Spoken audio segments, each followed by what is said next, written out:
Il faut d'abord lever un malentendu du sens commun. Avoir l'esprit d'escalier, ce n'est pas penser marche après marche. C'est plutôt répondre postérieurement à la situation. C'est Diderot qui l'utilisa pour la première fois pour exprimer que l'idée ne lui était venue qu'après coup, une fois arrivé au bout de l'escalier. De fait, ils sont nombreux ces managers en esprit d'escalier qui surgissent après la bataille avec des solutions brillamment rétrospectives mais terriblement hors timing. Experts en réécriture de l'histoire, ils expliquent comment tout aurait pu être sauvé si seulement on les avait écoutés. Mais la stratégie ne se construit pas sur des « je vous l'avais bien dit ».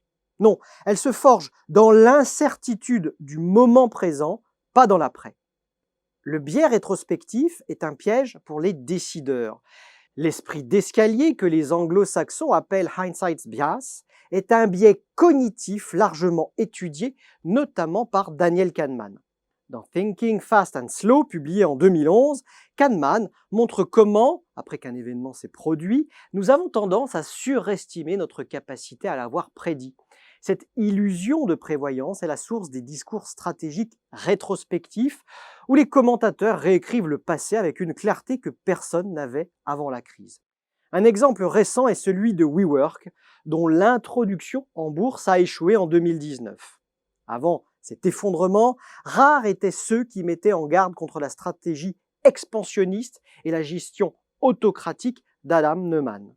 Mais après la chute spectaculaire de l'entreprise, les experts se sont précipités pour critiquer les dérives et l'aveuglement collectif, assurant que tout cela était prévisible. C'est là que l'esprit d'escalier prend tout son sens. Les critiques apparaissent après le naufrage, mais elles étaient absentes avant. Comme l'explique Henry Mintzberg dans Strategy Safari, sorti en 1998, la vraie stratégie n'est pas rigide, elle émerge des situations et des incertitudes. Mintzberg met en garde contre les plans trop précis, trop linéaires, qui laissent peu de place à l'adaptation.